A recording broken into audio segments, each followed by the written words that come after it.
It is a good thing my Aunt Harriet died years ago. If she were alive today, she would not be able to air her views on her favorite topic of conversation: domestic servants. Aunt Harriet lived in that leisurely age when servants were employed to do housework. She had a huge, rambling country house called the Gables. She was sentimentally attached to this house, for even though it was far too big for her needs, she persisted in living there long after her husband's death.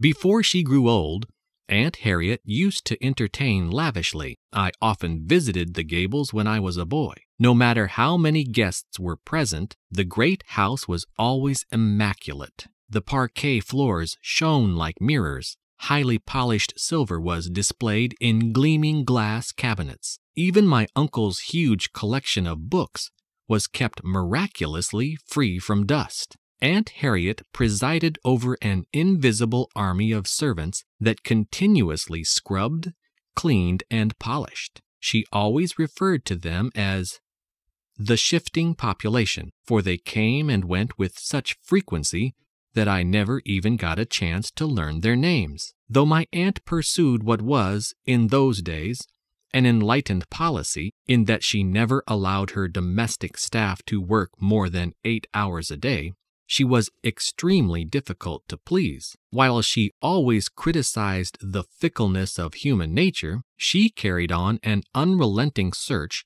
for the ideal servant to the end of her days. Even after she had been sadly disillusioned by Bessie. Bessie worked for Aunt Harriet for 3 years. During that time, she so gained my aunt's confidence that she was put in charge of the domestic staff.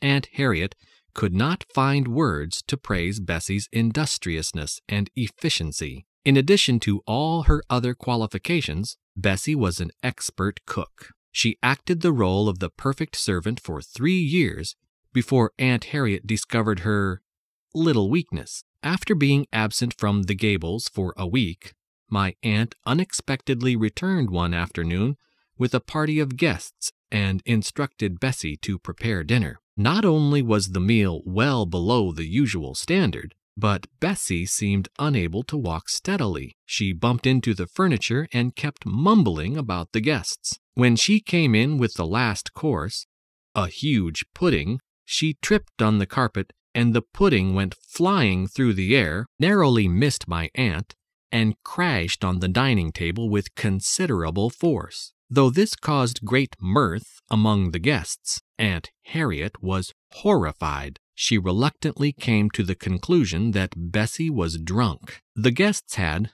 of course, realized this from the moment Bessie opened the door for them, and, long before the final catastrophe, had had a difficult time trying to conceal their amusement. The poor girl was dismissed instantly. After her departure, Aunt Harriet discovered that there were piles of empty wine bottles of all shapes and sizes neatly stacked in what had once been Bessie's wardrobe. They had mysteriously found their way there from the wine cellar.